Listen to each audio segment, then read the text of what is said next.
The United States Navy had already done what the most powerful navy in the world is expected to do. It moved carrier strike groups into position. It deployed destroyers, aircraft, helicopters, drones, and surveillance systems across one of the most important waterways on Earth.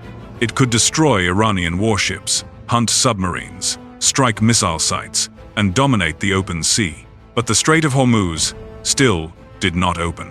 That is the strange part, because this was not a normal naval battle. The problem was not whether the US Navy could defeat Iran in open water. The problem was whether it could control a narrow, crowded, dangerous shipping lane filled with civilian vessels, small boats, drones, mines, and cheap anti-ship weapons. Hormuz is often described as around 21 nautical miles wide at its narrowest point. But the real shipping corridor is much smaller. Commercial tankers move through narrow traffic lanes with only a few miles of usable space.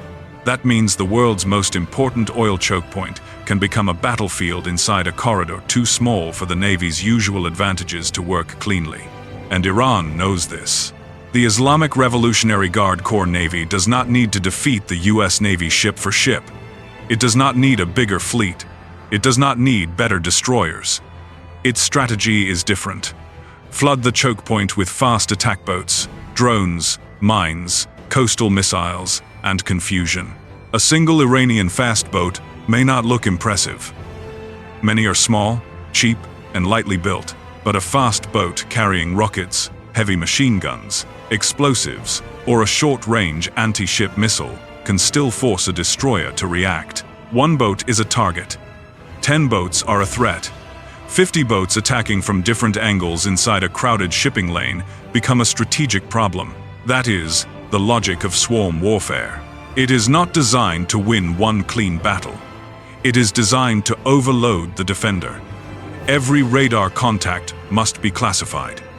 Every civilian vessel creates hesitation. Every hostile boat forces a decision. And every expensive missile fired from a destroyer reduces the number of missiles available for more serious threats. This is where the trap becomes economic. A modern American destroyer carries some of the most advanced weapons ever built, but many of those weapons are expensive and limited. A multi-million-dollar interceptor makes sense against a cruise missile, ballistic missile, aircraft, or major surface threat. But firing that same weapon at a small speedboat worth a tiny fraction of the price creates a terrible exchange ratio. The Navy may win the engagement and still lose the equation. Iran does not need every boat to survive. It only needs the United States to spend too much, too quickly, against cheap targets that can be replaced. The goal is not just to sink ships. The goal is to keep Hormuz unsafe, delay tanker traffic, raise global costs, and make the Navy burn through its high-end weapons on low-end threats. That is why the Navy's normal tools were not perfect. Destroyer missiles were too expensive. Ship guns were useful, but not fast enough to erase massed swarms across a cluttered corridor. Close-in defense systems could shred targets, but they were designed as last-ditch protection, not as a long-duration swarm-clearing solution. Carrier jets were powerful, but too fast for the kind of visual identification this mission required. A fighter crossing the strait at high speed has only seconds to look down and decide what it is seeing. Is that an Iranian attack boat or a fishing vessel? Is that a missile launcher or cargo? Is the boat attacking, hiding, or simply moving through traffic? In a civilian-filled choke point, one mistake can become a political disaster. The Navy's helicopters helped, especially the MH-60 Seahawk. They can patrol, identify, and engage small surface targets. But they carry limited weapons, have limited endurance, and are vulnerable when forced low into a zone filled with heavy machine guns and small arms. So the Navy had power, but not the perfect tool. That is why the answer came from an aircraft the Air Force had spent years trying to retire. The A-10 Thunderbolt II, better known as the Warthog, was not designed for Hormuz. It was built in the Cold War to fly low over Europe and destroy Soviet tanks. It is old, slow, ugly, heavily armored, and built around one brutal idea: get close enough to see the target, survive the fire coming back, and destroy it with a massive 3-0. millimeter cannon, and in Hormuz, that old design suddenly made sense. The A-10's GAU-8 Avenger cannon is not just another gun. The aircraft was literally built around it. That cannon can fire thousands of rounds per minute, sending a stream of 30mm rounds into a target with devastating effect. Against tanks, it was dangerous. Against fiberglass fast boats, it is overwhelming. More importantly, it is cheap compared to the Navy's missile options. If Iran's strategy is to force America to spend million-dollar weapons on cheap boats, the A-10 breaks the equation. A short cannon burst costs far less than a ship-launched missile. Suddenly, a cheap threat meets a cheaper answer. The swarm no longer controls the exchange ratio. But the gun is only one part of the story. The A-10 is slow, and in this mission, slow is an advantage. A fast fighter may be ideal for air combat or long-range strike, but in a narrow waterway filled with civilian ships, speed reduces decision time. The Warthog gives the pilot more time to look, identify, confirm, and engage. In open war, speed can be life. In Hormuz, time to identify can be life. The A-10 can also loiter. It can stay over the battlefield, fly patrol loops, watch the shipping lane, wait for the swarm to reveal itself, and strike when needed. Swarm attacks may not happen all at once. Some boats probe, others hide among civilian traffic. Some draw attention, while others maneuver from the side. A weapon that arrives, fires, and leaves may miss the real attack. A loitering aircraft can wait. Then, there is survivability. The A-10 was designed to take punishment. Its pilot sits inside a titanium protective structure. Its flight systems have backups. Its engines are separated. Its design assumes it may be hit and must keep flying anyway.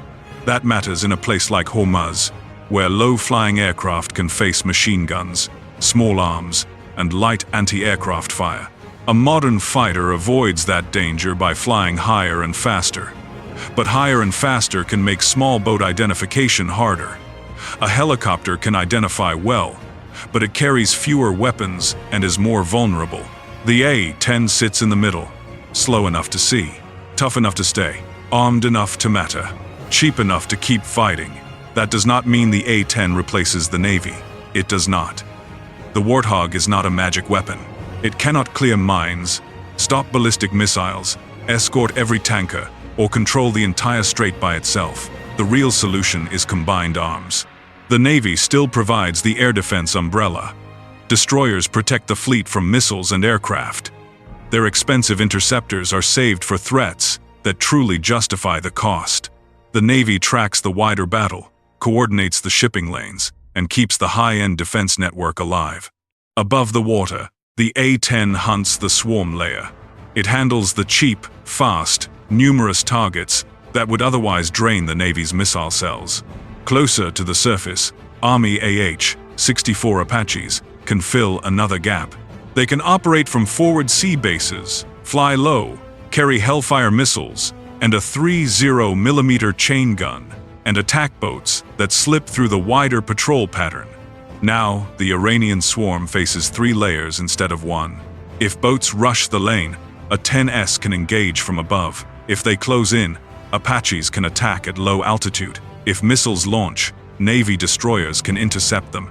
Instead of forcing one ship to solve every problem with expensive weapons, the joint force divides the battlefield by target type, cost, and range.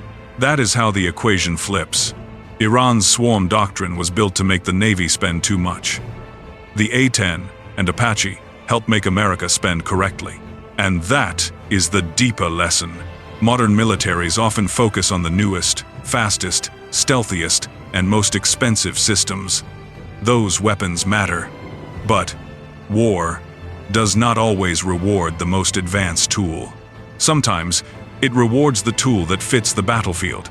Hormuz is not blue water. It is brown water. It is narrow, crowded, close, confusing, and full of cheap threats. That kind of battlefield does not always need the most advanced aircraft. It needs persistence, visibility, armor, and affordable firepower. That is why a 50-year-old aircraft became the unexpected answer to a modern naval problem.